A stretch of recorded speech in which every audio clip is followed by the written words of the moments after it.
Hello, Mark Pearson, Executive and Artistic Director of the College Light Opera Company. Welcome to Off the Clock, a weekly program where I get to interview CLOC alums. Off the Clock is made possible by a generous gift from Hope Lincoln Baker. This week, I got to catch up with two CLOC alums, David Beach and Jess Perry. Let's hear what they had to say. David and Jess, I'm so thrilled and happy and honored to have you two gentlemen with us today. Thank you for taking this time to talk to us. It's great. I'm super happy to be here.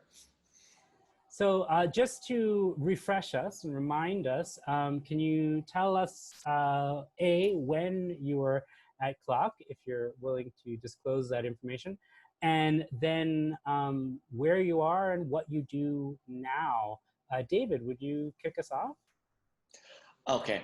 I was at CLOC the summer of 1983, and it was an amazing summer. I remember that it was between my freshman and sophomore year in college, and I remember I even done some of the Gilbert and Sullivan's already, but to do that many shows so quickly with so many talented people, I remember being mind-blowing. Just the fact that we would be rehearsing something before we had even opened the previous thing. So I thought it was like always challenging my mind. And then I thought, we're right down by the beach, but we don't usually go to the beach because we don't have time. So I love that. And that summer, I have so many great friends from that summer. And then where I am now, I'm in Putnam County, New York. I'm around 55 miles north of Manhattan. And I've been here since March 13th with my almost 12-year-old daughter and my husband and our dog. And we are just hanging out. I was in a show that was about to have its third preview on March 12th when the theaters closed. And we probably will come back and do that. I mean, they've guaranteed that we were going to come back to that show. So we'll see how I'm excited about picking that up. And I think that's covered everything that you asked. So I'm going to throw it to Jess. Yes, Jess. Hi, guys. It's so good to see you both. So I also was in the vocal company in 1983, and that's when I met David for the first time. I did 2 summers in the vocal company, in 83 and in 84. And yeah, the best summers of my life. I know you hear that from a lot of CLOC alumnus and alumna, but it really was, especially the first year, because it was new, it was exciting, and the vocal company that year was full of so much talent. And the repertoire that year too was definitely, the 2 years, it was my favorite season. Do you remember what the lineup was? I do. See if I can get them in order. We started off with Iolanthe, and then we had Desert Song, directed by the wonderful John Lucas, rest his soul. Then Kismet, Princess Ida, then Guys and Dolls and Pinafore, and then I think South Pacific. Oh, and then Countess Maritza, which we'll talk about probably in a minute. And I think the season ended with a show that I didn't stay for. Can't remember. May have been Funny Thing Happened on the Way to the Forum. I'm not sure. Funny Thing Happened on the Way to the Forum was definitely in there. Yes, it was at the end because there weren't as many women parts, maybe, or something. I don't. Yeah, generally the Sondarms, not all of them, but many of them fall into that slot 9 because they're limited as far as the size of the cast that you can have. So that was the lineup, and I met David Beach that summer. I met several friends who I have maintained best friendships with 30-something odd years later. Oh, God. Boy, how to make me feel old right from the get-go. But it's that was between the first year was my first summer was before my senior year in college, My second summer was before my first year of graduate school at the Boston Conservatory, where I got my master's degree. And I went from there, eventually landing in San Francisco. I've been living here since 1990, and I am currently singing with the San Francisco Opera Chorus part-time, and full-time I'm the senior budget manager for the San Francisco Opera. So I'm kind of there like 24/7 basically. But I love being there. That's where I ended up. Great, awesome. I know you both touched on it a little bit, but David, are you still friends with any folks from your time when you were there at CLOC? I'm friends with a lot of people from that. I mean, social media helps, but Jess, I have seen and hear from a lot. David Ward, I see a lot. Martha Warren, I see a lot. Danny Salas, I see a lot. Julie Singer, I see. David Claypool, I see. I mean, I'm trying to think of. It probably would be easier to say the people I don't see anymore, but a lot of the people have been at some point New York based, so that helps. And then there'd be people who, like when I'm in a show, I would see, like I've done shows at like Goodspeed, where people who live closer to Boston will come see me in a show at Goodspeed. And so it's always nice to have that kind of reunion, because we were all so young then. So it's nice to sort of like touch base with that part of your life when not only you're young, but you're sort of like just desperately trying to figure out what you were going to do. And so want to see people once everyone is settled into like being just calmer and happier. It's great. So. Awesome. Jess, you? Yeah, I am so blessed. My best friend, or one of my two best friends in the whole world, is David Ward, who went from being a member of the vocal company of Basso Buffo to having a really nice career as a Basso Buffo around the country, then moved into stage direction. And we literally talk or email almost every day of the week. We've become very, very close. I also am very good friends with soprano Martha Warren, as David mentioned. Also very good friends with maestro David Weiler. Every time I go to Las Vegas, I always have lunch or dinner with maestro Weiler. And also good friends with pianist and vocal coach Daryl Cooper, who was there, I think maybe just my second year. But oh my gosh, Tony Dowdy, Lynn Halverson, Tina Thompson, Tucker McCready, all these people. And David's right, social media helps, but it's just wonderful to run into people and to actually be able to hear them perform, even either on YouTube or Facebook Live or whatever. And it's like, oh my God, I remember that voice. That voice is even more beautiful and more exciting than it was, back when it was already great. And so it's been good to maintain those friendships for sure. Great. Jess, do you have favorite memories? Again, you span 2 years, but what sticks out in your memory from your time at the Highfield? It was just magic. It was just a magical time for me. The friendships were, it's kind of like being in the trenches in a war. You're working so hard during the day. You go down for a power nap for 30 minutes. You get up, you do your dinner chores, and then you go to the theater and you perform the show that you rehearsed the week before. And the bonds that are created by that are just, it was exceptional. So that's the thing I remember the most, are the friendships.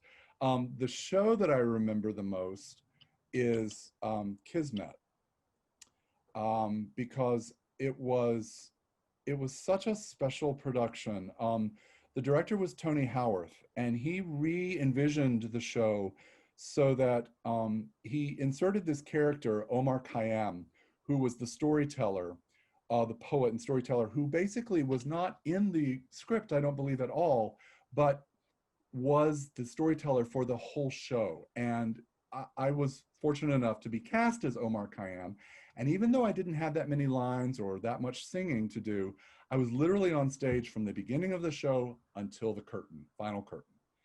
And watching my colleagues literally sitting on a little pillow and watching the action. And then when something would go wrong in the plot, I'd be able to clap my hands and freeze everyone on stage and move people around and get everything to be the way it was supposed to be. That was such a special memory, except for the fact that I got sick as a dog during the run. And I learned that the show must go on. So even though I had the head cold of the century, I learned that, you've got to figure out how to make it work. So that's my favorite show memory of all, for sure. That's great. I think Tony has definitely come up a couple of times talking to folks, and I remember working with Tony as well. And his shows are always special. He always takes something and does something unexpected with a piece, which was always, and it was great for young actors to experience that with him. David, do you have a favorite memory or anything from your time at CLOC? I remember there were so many amazing voices, Jess included, in that I was like, I'm an actor who sings, I'm an actor who sings. And so the first 4 shows were so heavy in singing. And I was like, I would have one line to do something. And so I thought, someday I have to do a cabaret of a medley of all, like General Birabeau from Desert Song, or I forget, there's all these, I was the captain of police in Kismet. And then as the season went on, I got more and more parts. So I felt like it was a natural progression into musical comedy land. But my one memory from HMS Pinafore was that the director, whose name escapes me right now, but he wanted me to come down and do an entrance from the fly on a swing. And I was like, the roof doesn't even keep the rain out. Like, you really expect me to be coming down? And I said, I'm not doing that because I love this place, but I'm not breaking my back for it, And so he's like, David, it'll all be safe. I go, no, I can see what it looks like and it's not safe. And so he said, I will come down in the swing to show you that it's safe. And I was like, okay. And so but that's how mature I was. And I was like, you show me that it's safe before I do it. And so, but I literally had to sort of crawl out there like Nancy and Oliver and just get down. I was so frightened, but it was a perfect entrance. And it's there weren't that many things that were that surprising on that tiny stage, but to me that was a very surprising thing. Yeah, I think it's amazing summer after summer what you can actually do in a barn when you are faced with using a barn, or we should say stable, for a theater. But the Highfield, surprises us every once in a while. But that's great. So Jess, you're now in San Francisco, and you're sort of splitting between performance and helping run the ship, as it were. Can you tell us a little bit about how that happened, your trajectory into that? Sure. I never stopped singing after I got out of graduate school, but I really got heavily involved in professional singing and union work when I got to San Francisco, and started with the extra chorus in 1996. And it's been such a great ride. I'm not a member of the regular chorus, which is the core group of 48 people who do every single opera. But when they do big operas like Verdi or Puccini or Wagner, that's when they hire extras to come in and sing the big shows. And I love Puccini, and who doesn't love Verdi? So, I mean, I've been in heaven. So I started that in 1996, and I was working as the business manager for a men's vocal ensemble here in San Francisco that many of your audience members might know. It's called Chanticleer. a Grammy winning. I never sang with Chanticleer, but I was their business manager. And it was while I was the business manager for Chanticleer and singing with the extra chorus that I thought, I just want to spend all my time in the opera house. I don't want to be splitting things between the two. And so I got lucky enough to see a job posting for senior budget manager in 2006. And at first I offered to take a break from the chorus because I wanted to make sure that there were enough hours in the week, first of all, to be able to do both jobs. But I also knew that as management on one hand and as a member of the union on the other, there was this interesting balancing act that I needed to figure out how to negotiate. And I had the support of the general director and my boss, who was the CFO. And so, after about 2 years, I said, I think I'm ready to go back and do both. I think I'm ready to go back and re-audition for the extra chorus. And that's how I'm lucky enough to sort of have the dream job of crunching numbers during the day, but knowing that that night I get to go on stage and sing with wonderful singers, singing wonderful music and becoming friends with some, really great international stars. It's just, I'm really grateful. I'm just really, really Jess, lucky. did you get an accounting degree at some point? Like, Oh. how are you so good with numbers? So when I started in college, I started out as a double major with math and music. And I realized the folly of that really quickly and dropped the math major by Christmas of my freshman year. So I've always had an affinity with numbers, but I don't have a CPA and I don't have a business degree. But when I was at Chanticleer, I sort of learned as I did it. I learned on what is the expression? Learning it on the fly, basically. And so then I had enough enough experience under my belt that I was able to get the budget manager job without having a CPA once I got to the opera. Great. And you've been, I should mention, you've been good enough to talk with our business staff this year and give them some pointers on life, which has been wonderful. That was a lot of fun. They were a great group to talk to. We had a wonderful conversation, and that was a pleasure. That was a treat. Great. David, can you talk us through your career trajectory and how that evolved? It seems like retrospective since this time in the pandemic. I'm like, oh, remember when theaters used to run? I was after CLOC. I finished my undergrad. I did a year of apprenticing at Actors Theatre of Louisville. And then I did a year on a fellowship in London. And then I came back and moved to New York after that. And then I just kept on. I said yes to everything that was offered to me. I've always worked. When theaters are open, I have a job. So I've been very lucky, and so most of the stuff that I do now is in New York. I used to do more regional theater, but since our child was born, I wanted to stick closer to home. And because there's so much more TV and film in New York than there used to be, you don't have to be in LA, even though I've spent some time in LA doing work out there. So I've been very fortunate. And I also, I really like being in the room with other actors. And I think that there's a lot of actors who, once you work with them, you never want to work with them again. So I was like, what? If you don't want to be in the room, then you should go do something else, because it's so much fun to be in a room.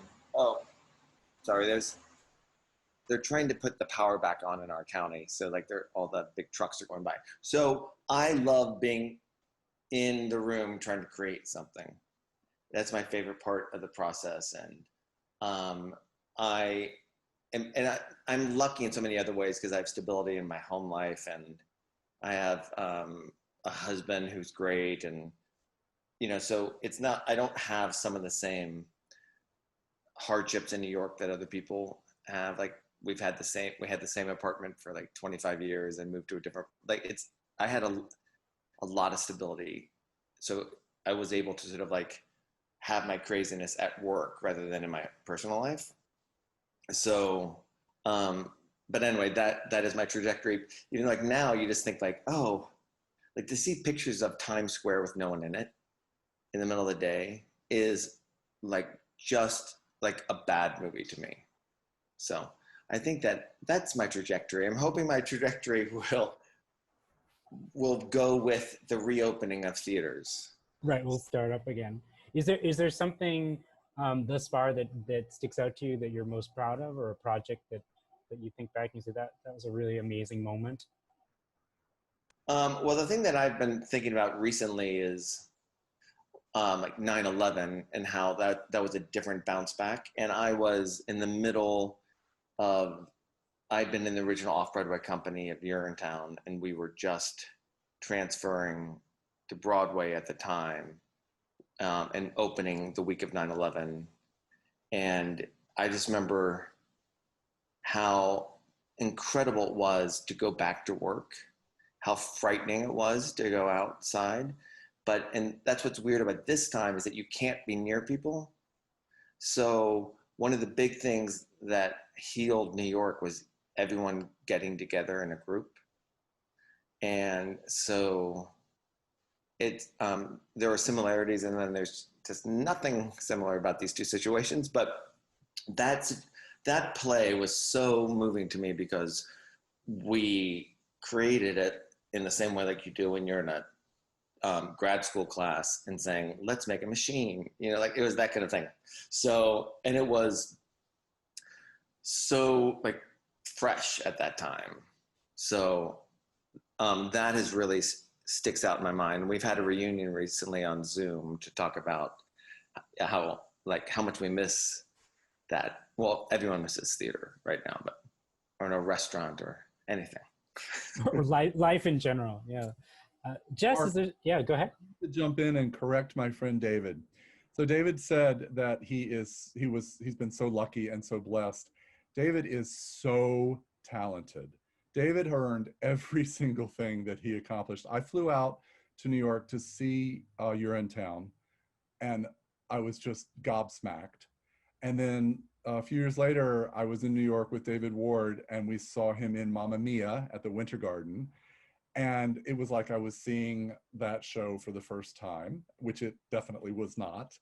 So I just want to say, David, yes, you're lucky, you're blessed, but you're also incredibly talented. So just getting it out there, getting it clear. No, thank you. But I know so many talented people who just, you know, it doesn't click for them. So That's true in the opera world too. I have some dear friends who had such amazing talents that I met in graduate school. One friend in particular who understudied 3 times the leading role here at San Francisco Opera over the course of like 5 seasons, and never got the opportunity to go on stage and have that break. And it's just heartbreaking to see that kind of talent that, you know, just never quite making that big splash, which in my opinion, she totally deserved. So Right, well, that's the industry, right? COVID has come up now a couple times, so I feel like this is the appropriate moment to ask the question. Jess, what have you been doing with your time now that COVID is amongst us? well, so I've been busier than I've ever been in my budget manager job, because first we had to figure out what would happen to the company when we had to cancel our summer season. And we applied for and received a large PPP grant from the government in order to be able to pay our artists and our union workers. So I worked more hours and was busier from March through June than I've ever been in 14 years of working there. At the same time, my rehearsals, I was supposed to be in Fidelio this fall. And of course, when we had to cancel the fall season, all of my rehearsals obviously went away, the performances went away. I gotta say, I was grieving the loss of the fall season, even more than the summer, because the summer season, I was so busy and so, crunching the numbers and trying to figure out how to get money into the pockets of all of my friends. And that sounds bad. Let's not quote that. No, that's good. That's good. You know what I mean. It's still good. But yeah, the adrenaline was still kicking in. Yes, exactly. But then now it's like with the fall season canceled and no rehearsals, and things have slowed down a little bit. And I'm like, I want to make music. I want to sing. So it's been a challenge. I haven't kept my personal practicing up the way I was before. That's something I hope to change. Yeah, I know, bad Jess. But no, I'm still staying in touch with people, even if it's FaceTime or phone calls or Zoom. Oh my gosh, I am on Zoom so much. So I'm staying connected, but I am missing the art. I am missing making the music. So is there or what is, I guess everyone has a plan that's now and then a plan that's tomorrow, but what is the plan for San Francisco Operate currently, today? As of today, we are doing a lot of online offerings to our audience, a lot of things that from years past. We are still planning, knock on wood, a summer season for calendar year 21. We've got some exciting stuff planned, but obviously it hasn't been announced yet, so you'd have to kill me if I said it out loud. But again, we'll have to wait and see, because singing is a super spreader. Packing people into an orchestra pit, not exactly the safest thing in the world. And then you've got to deal with your audience. How do you put 3,148 people into a theater? You can't right now. And I'm not sure when we're going to be able to, but I'm confident we will. It's just going to take some time. Well, that makes me happy to hear that you're confident, because I often have my doubts. So. David, what have you been up to? I can tell from your background that you are not in an apartment in New York. So how have you been spending your COVID time? Well, I was just thinking that, like, one of the things that I've been working on is I'm head of the PA at my daughter's school, and the protocols that they just sent out saying that there could be no singing and no loud acting. It's like the beginning of a plot of like some musical, right? It's Footloose. It's Footloose. It's Footloose. That's the music. It's Footloose.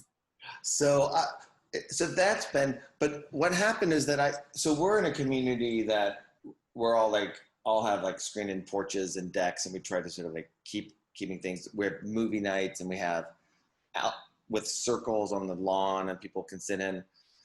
So, and then we're having friends who are performers come up and perform, and outside, and we're trying to do stuff. Like, I was thinking that I write songs a lot, so I was thinking I was gonna practice some old piano pieces and write some music and relearn my French and learn to bake sourdough bread, and like I do all those in spurts. But then I'm like, is it Wednesday? Is it Wednesday? What day is today? Is it Wednesday?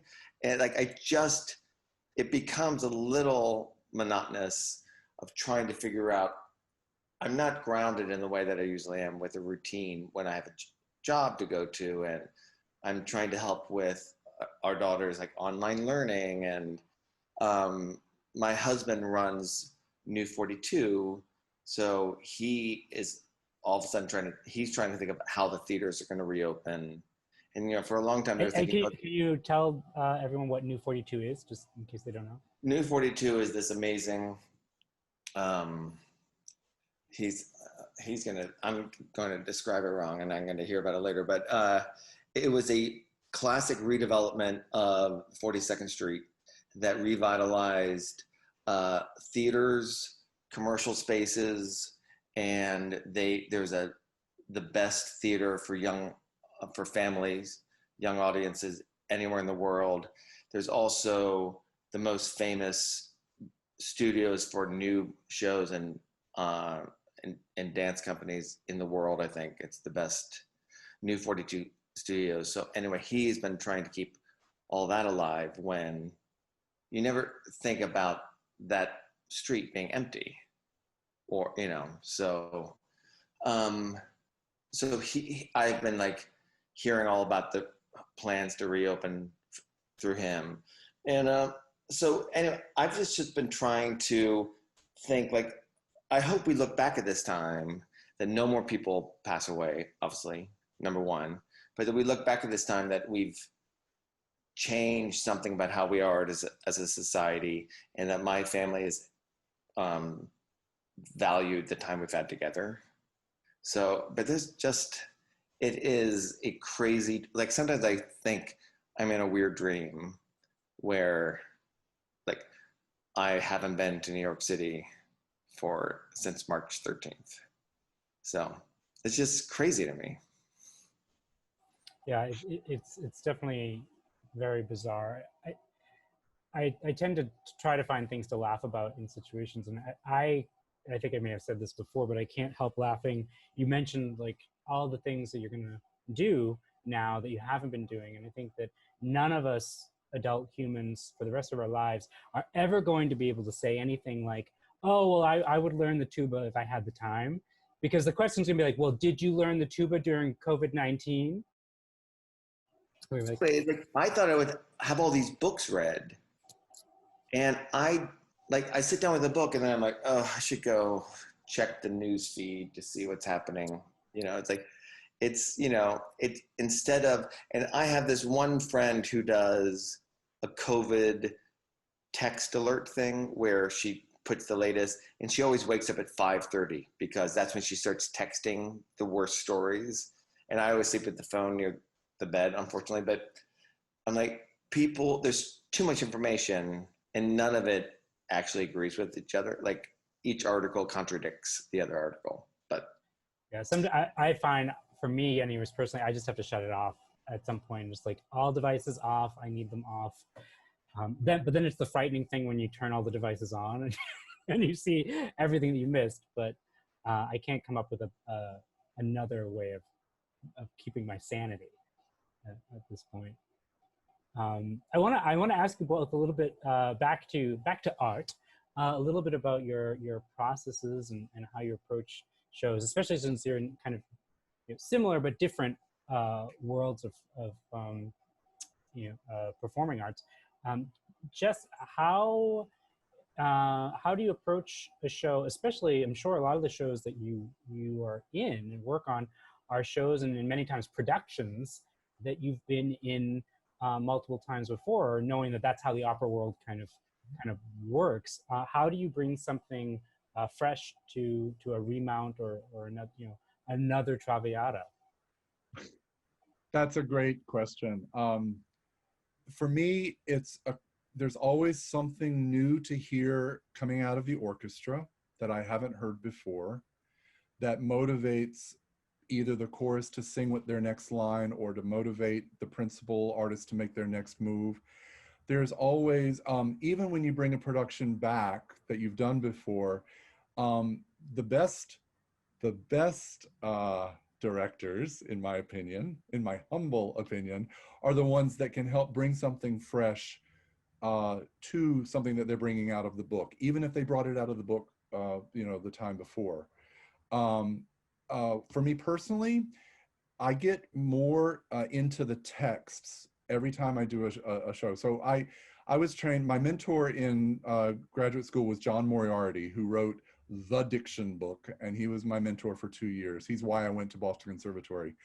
And he taught us that we needed to know the meaning of every word that we sang and the meaning of every word that anybody else on stage was singing that you could hear. Now, if you're off stage and you're not on, you don't have to worry about that because you're not around to hear it. But if you don't know what everybody is saying, how can you react to it? How can you honestly be in the moment? How can you give them something to work with if you don't really know what they're saying? So every time I do an opera, I have another chance to get it right and to dig deeper into the translations. So I credit John Moriarty with that totally. And the worst, I will say, the worst for me is singing in Russian, because I did study Italian, French, and German throughout my college and graduate work. I never studied Russian, and for me, memorizing Russian was like memorizing noise and trying to figure out what was being sung by my, and I did one show in particular that had such great singers, Dmitry Horostovsky, Anya Netrebko, Olga Borodina, just the dream cast. And I was struggling so much because I wanted to know what they were saying, and I just was so frustrating. But so that's my process. That was a long-winded answer. It's all about the words for me, because I already know the tunes. I already have them. Hopefully I already know the tunes. Yeah, no, that's great. I do have one follow-up question. So at San Francisco, do you, if it is a remounted production, is it often the director coming back to polish it up, or is it in the hands of an assistant director, or how does that normally work? Generally, the originating director and the production team will only be here for the first time the show goes up. But then an assistant director who worked on that production will usually be the one that comes back 4, 5, 6, 10 years later and pulls it out of the book. So we have a production of Turandot by Hockney, designed by Hockney himself. And it's world famous. It's been rented out to opera companies all over the world. I've been in it 4 times now, and I've had the same director bringing it out of the book for 3 of the 4 times. So I think I've done it 4 times, maybe it was 3. Anyway, so yeah, so it's usually someone who brings it out. But what's even better, and I'll make this really quick, what's even better is to do a show like I just did. My last opera before the pandemic was Billy Budd, which is one of my top 5 favorite operas ever. Benjamin And Britten, yeah. Years ago in a different production. And so doing it this time in what to me was a far superior production with a far superior cast, it was like a brand new, a whole new work for me. And it was, because it was new direction, but the core music was still there, which I love. But I jinxed myself and maybe the company and the world by coming off stage and saying, after the Billy Budd, saying, if I never do another opera at San Francisco, it'll be okay, because this was the high point of my career. And then boom, here comes the pandemic. Great. Way to go, Jess. It's all just Perry's fault. Here's me, here's the universe. I'm claiming no, but seriously, if I do have to say that Billy Budd, for whatever reason, was the last one that I ever did, it will be okay. Oh, that's great then. David, just going to jump over to you. Can you talk about a little bit about your process, especially with regards to new works and how you approach those, and where you start with a new character? Well, what I really like to go to the text, obviously, but I also don't. I should be only saying positive things. I go to the text. I always look for the humor that is based in truth, because I feel everything has to be truthful. It has to be true to the text. And that, especially when I'm in things that are so serious, a lot of people think that nothing can be funny in something that's serious, when to me, that's what makes the most serious things most effective, is the fact that there's humanity in laughter. So I always am looking for a skewed vision of how I can see it differently than someone else would, because I want to know what I can bring that someone else might not. So I was just in a very, very serious play, and I was always trying to think, well, what is funny about this play? About what's funny, because because I don't want to sit and watch people just be serious, because in serious situations, people are trying to think, how can I lighten this load? So, and yeah, how can I break the tension? Right. So I've always, to me, that's what I'm always trying to do is like how to make it as truthful as possible.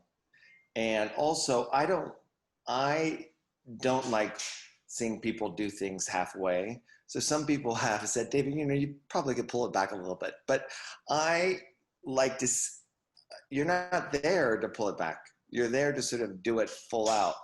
And full out might mean not talking, like it could be very quiet, but it has to be such a strong choice, I think, in order to do something. So that's how I approach. I go to the text. I try to see what I can bring to it that I don't think someone else can, and including when I'm understudying something. I can't recreate that person's performance. I'm going to stay within the parameters, but I'm going to try to bring something that is unique to me. So I find like that's how I try to activate a situation for myself. And I don't like copying other people, but I like stealing from other people. So there's a difference. I always, if someone's done something that's brilliant, steal away, just make it your own. I think that's an awesome way of describing that. And also for some of our students, it's a guilt or fear that you often have when you're younger, that I can't do this like so and so, or I can't take inspiration from there because that won't be true to who I am as an actor. But if I do that as a, if I take that and make it my own, that's actually what acting is. That's what performance is. I also love that you said that you do it full out, because this is just my opinion about pet peeve is, and I think it also connects to the world of working with singing actors or acting singers, where it's, you're in a rehearsal and it's like, well, I'm just going to mark today. It's like, okay, you mark the singing, but there's no such thing as marking acting. Like either you're acting or you're not acting. There's nowhere like to mark that. So at least that's how I've interpreted your statement about not doing something halfway. Can I jump in and ask David a question? Please. So, David, you did so many performances of Mamma Mia over the years. I want to know, how did you make it fresh? How did you keep it fresh night after night after night? I saw Cherry Jones here in San Francisco do a performance of Doubt. And I had the amazing honor and pleasure of meeting her after the show. And I went up to her and I said, oh, Miss Jones, you made every line sound like it was brand new. And I thought she was gonna hug, she almost hugged me. She didn't, but I wish she had. But she said, oh my God, that's the nicest thing anyone's ever said to me, because it's so hard to keep it fresh. And I didn't have a chance to ask her, how do you keep it fresh? So I'm asking you, Mr. David, how do you keep it fresh when you have to do the same show so many times in a row? That's interesting, because with like Cherry Jones, it's just so brilliant. And I was so moved by the fact that my daughter is singing very loudly in the shower right now, which is like making me, yes, there's one time that there's a famous Cherry Jones incident where she is so concentrated on making it fresh every time. And she was trying, Sadie Cakes, can you not sing as loudly? We love it. I've missed singing. So, but she was like selling her apartment and trying to buy another apartment. And she went up in the middle of the play and she had to say, I am so sorry. I'm so distracted right now. And I had so much even more respect for the fact that you can't sort of like fall like that unless you're actually trying to stay present so much. So the thing with Mamma Mia, which I thought was really interesting, is that people condescended to it all the time when they came into the play. And they're like, oh, this is like the most ridiculous book ever written for a musical. And so they did really sort of rote things. And then I thought, well, anything you do, you're going to have to like try to find truth in it. And so you're just completely you're being second rate if you just phone it in, just because you don't think that the script is as, like there are some scripts like the Guys and Dolls script. is just a masterpiece of a libretto. So I would try to think of like, well, what if I thought this was like the best libretto ever written, and try to bring sort of like whatever I can bring to this performance.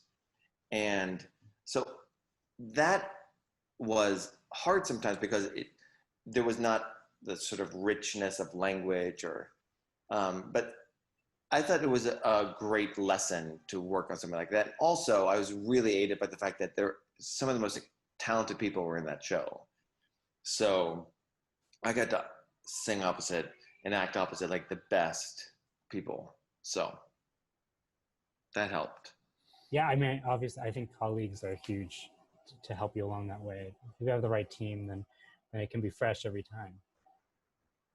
Well, Jess and David, it's been such a delight getting to talk to both of you. I want to end with a question that I've been asking all of our guests, and that is, and maybe David, we'll start with you. If you had one piece of advice for your 20-year-old self, what would that advice be? I would say take better care of your knees because I don't know why I thought my knees were. I love practical advice. No, but I think that I would also say to not be as nervous about things. You know, I would just enjoy the fact that you enjoy what you're doing and trust that, and not worry about the future as much. Don't worry about the future, just worry about your knees. Yeah, just enjoy it more and enjoy being 20. That's what I wish. Like, I didn't really enjoy it.